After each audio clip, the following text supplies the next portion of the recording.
నమస్తే అండి, బాగున్నారా? నా పేరు చైతన్య. ఈరోజు మన డే 2 అండ్ కోఇన్సిడెంటల్లీ ఈరోజు తెలంగాణ ఫార్మేషన్ డే అండి. మన లైఫ్లో చాలా చాలా ఇంపార్టెంట్ డే. చాలామంది బలిదానాల తర్వాత మనకి ఇది రాష్ట్రం వచ్చింది. So we should be eternally grateful to all those people. Thank you so much for them.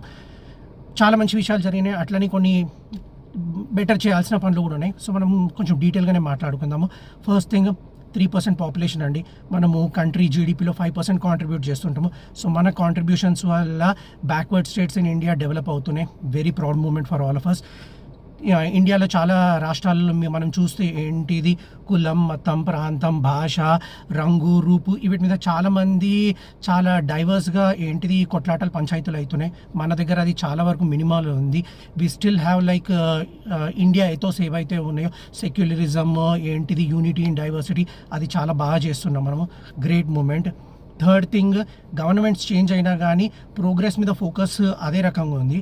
Course ఆ గవర్నమెంట్ వచ్చినా ఈ గవర్నమెంట్ వచ్చినా కానీ పొలిటీషియన్స్ వాళ్ళే జెండాలు మారుస్తుంటారు తప్పించి వాళ్ళే ఉంటారు కాబట్టి. So these are few good things that went. And as self introspection, not so great things మనం మాట్లాడుకోవాలి అంటే తెలంగాణ ఫామ్ అయింది 3 విషయాల మీద అండి. నీళ్లు, నిధులు, నియామకాలు. ఈ మూడింటి మీద మాట్లాడుకుందాము. నీళ్లు ఏంటిది, మన ఓవరాల్ ఈ అప్పులు ఏవైతే ఉన్నాయో రాష్ట్రం ఆవిర్భవించిన తర్వాత ఇట్ గ్రూ బై 9 times. సో మనం స్టార్టింగ్లో ఉన్నప్పుడు ఇంచుమించు 80,000 కోట్లు ఎంతనో అప్పు ఉండేనంట. ఇప్పుడు ఇంచుమించు అది 6 లక్షల కోట్లు దాటిపోయింది. సో దాంట్లో మోస్ట్ ఆఫ్ ద థింగ్ మనము నీళ్ళ మీద పెట్టినామని చెప్తారు. కాళేశ్వరం ప్రాజెక్ట్ అవన్నీ పరిస్థితి ఎట్లుందో మీకు తెలుసు, నాకు తెలుసు. కానీ దానివల్ల సాగు ఇంకా త్రాగునీరు బెటర్ అయింది అంటారు. కానీ ఈ లాస్ట్ 10 ఏళ్లలో 12 ఏళ్లలో 8,000 మంది రైతులు ఆత్మహత్యలు చేసుకున్నారు. దాంట్లో చాలామంది 7,000 దాకా కౌలు రైతులు. వాళ్ళకి మనం చేసింది ఏముంది, అది మనం చూసుకోవాల్సి ఉంటుంది. నిధుల రిలేటెడ్ చూస్తుంటే తెలంగాణలో ఇంచుమించు మన ఆర్థిక స్తోమత 3.5 ఇంతలు పెరిగింది.